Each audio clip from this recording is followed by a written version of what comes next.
नमस्कार, मी डॉक्टर विनीत वानखेडे, आशीर्वाद clinic diabetes thyroid and obesity care centre Nashik येथून बोलत आहे. आज आपण डायबिटीसचे जे दीर्घकालीन परिणाम होतात शरीरावर त्यापैकी एका परिणामाबद्दल म्हणजे डायबिटिक न्यूरोपॅथी म्हणजे मज्जातंतूंचा दाह याबद्दल बघणार आहोत.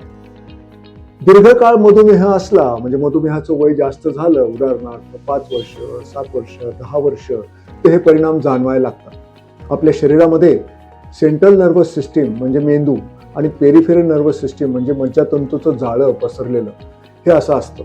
आणि डायबिटीसमध्ये ह्या पेरिफेरल नर्वस सिस्टीम म्हणजे बाहेरचे जे नर्व्ज असतात, मज्जातंतू असतात, त्यावर परिणाम होतो. त्याचे अनेक प्रकार आहेत. उदाहरणार्थ पेरिफेरल न्यूरोपॅथी म्हणता येईल, हातामध्ये आणि तळपायामध्ये. ऑटोनॉमिक म्हणजे आपल्या शरीरामध्ये जे आतड्यांचं कार्य चालतं, ग्रंथींचं कार्य चालतं, जे अवयव आहेत त्यांचं कार्य चालतं, त्याला कंट्रोल करणारे न्यूरॉन्स, त्याची म्हणजे ऑटोनॉमिक न्यूरोपॅथी. प्रॉक्झिमल म्हणजे अतिशय कमरेच्या बाजूला असलेले मोठे जे मज्जातंतू आहेत त्यांची न्यूरोपॅथी. आणि फोकल म्हणजे एखादाच मज्जातंतू इन्व्हॉल्व झाले, उदाहरणार्थ फक्त चेहऱ्याचंच पॅरालायसिस होणे वगैरे वगैरे, असे अनेक प्रकार आहेत. ह्याचं प्रमाण 60 ते 70% आहे. म्हणजे 100 जर डायबिटीसचे रुग्ण काढले तर 7 ते 70% लोकांना दीर्घकालीन मज्जातंतूवर परिणाम होतो असं म्हणायला हरकत नाही. ह्याची लक्षणं काय? वेगवेगळ्या प्रकारची अतिशय वेगवेगळी लक्षणं असतात. काही जणांना हातापायामध्ये बधिरता येते म्हणजे संवेदना जाते, काही जणांना सुन्नपणा येतो, काही जणांना फक्त मुंग्या येतात, काही जणांना जळजळ, आग होते, काही जणांना टोचल्यासारखं होतं, काही जणांना अतिसंवेदना होते म्हणजे थोडा जरी स्पर्श केला तर अगदी मोठं काहीतरी झालं असं जाणवतं. आणि काही जणांना जर मोठे मज्जातंतू जर त्याच्यावर परिणाम झाला असेल तर स्नायूंची कमतरता येणे, स्नायूंचं विकनेस म्हणता येईल त्याला. म्हणजे उठताना बसताना स्नायूंचे विकनेसमुळे त्याला उठता बसता येत नाही. ह्याची कारणं जर बघितली तर एक आणि एकमेव कारण म्हणजे रक्तातली साखर याच्यावर कंट्रोल नसणे. आणि मी नेहमीच असं म्हणतो की ज्या ज्यावेळी रक्तातली साखर वाढते ती आपल्याला एखाद्या विषासारखी परिणाम करते शरीरावर, आणि त्याचा परिणाम मज्जातंतूवर झाला की मग हे लक्षणं आपल्याला दिसून यायला लागतात. त्याचे परिणाम काय आहेत? संवेदना गेली की मग पायामध्ये, तळपायामध्ये म्हणा वगैरे, जिथं दुर्लक्षित भाग आहे तिथं छोट्या छोट्या जखमा व्हायला लागतात. त्याला डायबेटिक फूट अल्सर्स म्हणतो. आणि ह्या जखमाचं रूपांतर मोठ्या जखमामध्ये होणं, कारण संवेदना नसते आणि त्या माणसाला खाली काय चाललंय ते कळतच नाही आणि ही जखम वाढते, त्याच्यामध्ये इन्फेक्शन्स व्हायला लागतं आणि परिणामतः पाय कापायची वेळ होऊ शकते. आणि ह्याचं प्रमाण पण खूप आहे. म्हणजे 30 ते 35% लोकांमध्ये पाय कापायची वेळ डायबेटिकच्या अल्सरमुळे येऊ शकते. असं म्हणतात की पाय जवळपास 30 सेकंदाला एक पाय जगभरात कापला जातो डायबिटीसच्या अल्सर्समुळे. म्हणजे किती भयानक परिस्थिती आहे बघा. आणि हे परिणाम आपण टाळू शकतो जर योग्य उपचार आधीच केले किंवा लक्षात आलं तर हे परिणाम आपल्याला टाळता येतील. याचे उपचार काय आहेत? सगळ्यात पहिलं म्हणजे जीवनशैली बदलायची. म्हणजे आहार, व्यायाम आणि डायबिटीसच्या गोळ्या, औषधं किंवा इन्सुलिन हे व्यवस्थित घेणे आणि शुगर कुठल्याही परिस्थितीत कंट्रोल ठेवणे.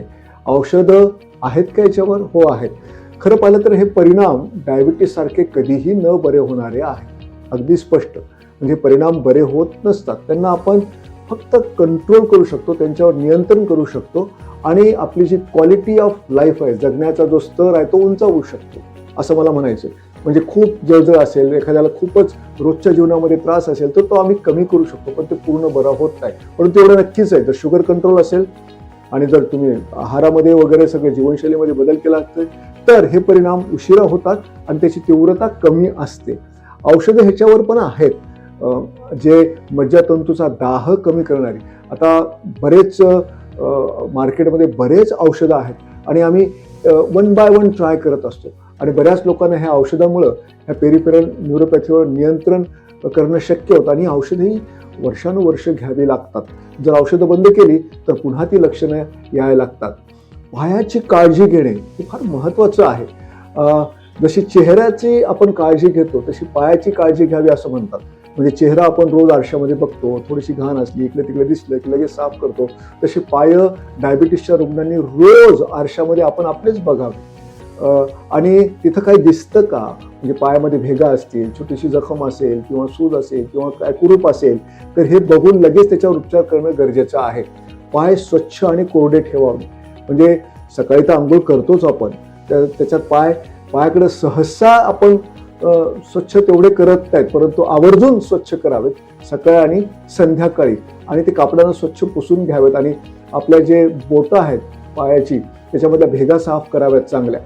नंतर पायांना मॉइश्चरायझिंग क्रीम लावा. म्हणजे हिवाळ्यात जर बघितलं तर कातडी शुष्क होते आणि शुष्क झाली म्हणजे त्या कातडीवर भरपूर इजा होण्याची शक्यता असते, आणि म्हणून जर मॉइश्चरायझर लावलं तर कातडी नरम राहते, चांगली राहते. मोजे, आता मोजे कोणचे घालावेत हा मोठा प्रश्न आहे. आपण बऱ्याच वेळा नायलॉनचे मोजे घालतो, आणि तसं न करता मिश्रित कॉटन आणि नायलॉनचे मिश्रित मोजे किंवा प्युअर कॉटनचे मोजे आणि थोडेसे घट्ट बसणारे मोजे घातले तर अगदी उत्तम. पायाची नखे कापताना खूप काळजी घेणं गरजेचं आहे. आपण फारच त्याच्याकडे लक्ष देत नाही. म्हाताऱ्या माणसांना जनरली गुडघ्यांच्या त्रासामुळे म्हणा किंवा मानेच्या त्रासामुळे म्हणा किंवा वागता न येण्यामुळे म्हणा पायाची नखं कापल्याच जात नाहीत. यावेळेस परिवारातल्या कोणीतरी सदस्यांनी त्यांच्या पायाच्या नखाची काळजी घेणं गरजेचं आहे, किंवा डॉक्टरांकडे जाऊन स्पेशल नेल कटर्स आहेत आणि कातडीला न इजा होऊ देता पायाची नखं कापणं फार गरजेचं आहे. आणि ती जी पायाच्या नखातली घाण आहे आजूबाजूला साचली ती पण काढणं गरजेचं आहे, कारण तिथूनच जखमेची सुरुवात होऊ शकते. आणि सर्वात महत्त्वाचं म्हणजे पादत्राणाबद्दल. डायबेटिक फुटवेअर ही संकल्पना या काही काळामध्ये रुजू होत आहे, आणि मला असं वाटतं की शूज किंवा पादत्राणं, चपला म्हणा, what ever it may be, तर ते अतिशय कम्फर्टेबल घालणं हा कन्सेप्ट लोकांमध्ये अजूनही नाही. म्हणजे आपल्याला जे सूट होतात, आपल्याला जे योग्य वाटतात आपल्या पायाला, अशी पादत्राणं घालणं अजूनही लोकांमध्ये ही संकल्पना आलेली नाहीये. डायबिटीसच्या लोकांमध्ये तर अतिशय काळजी घेण्याची गरज आहे. पायाचा जो पुढचा भाग आहे तो पसरट असला पाहिजे, टोकदार नसला पाहिजे शूजचा भाग, आणि पायाची जे पंजा आहे तो अतिशय व्यवस्थित सैल बसला पाहिजे त्याच्यामध्ये. दुसरी गोष्ट कम्फर्टेबल, म्हणजे खूप जड म्हणा, म्हणजे अतिशय लेदरची शूज म्हणा असं न घालता जी स्पोर्ट्स शूज आहेत किंवा स्पेशल शूज आहेत ती घालणं फार गरजेचं आहे. त्याचा सोल फार इम्पॉर्टंट आहे. आजकाल मेमरी फोनची फार चलन आहे असं म्हणायला हरकत नाही. प्रत्येक शूज मेमरी फोनचा आहे आणि ते महाग पण असतात, परंतु MCR शूज म्हणजे मायक्रोसेल्युलर रबर सोल असलेली शूज ही डायबेटिक लोकांसाठी खास बनवलेली आहेत. तर तो सोल असणं म्हणजे नरम असतो तो, आणि पाय ठेवल्यानंतर तो दबतो हा, आणि पायाला इजा होत नाही, हा सोल असणं गरजेचं आहे. आर्च जी आहे पायाची ती मेंटेन होणं गरजेचं आहे. सँडल्स घातल्या तर एका विशिष्ट पद्धतीनं तयार केलेल्या डायबेटिक लोकांसाठी सँडल्स आहेत. चपला पण अतिशय वेगळ्या आहेत नॉर्मल चपलेंच्या पेक्षा. आणि ही जर काळजी घेतली मी जी सांगितली काही वेळापूर्वी, तर डायबेटिक अल्सर, फूट अल्सर होण्यापासून आपण वाचू शकतो. नंतर पाय कापण्यापर्यंत येण्याची जी वेळ आहे ती आपण नक्कीच टाळू शकतो. म्हणून पेरिफेरल न्यूरोपॅथी म्हणजे मज्जातंतूचा जो दाह आहे तो हलका न घेता त्याच्यावर त्वरित उपचार करून आपण बरेच जीवघेणे परिणाम असं मी म्हणेल ते टाळू शकतो. धन्यवाद. नमस्कार.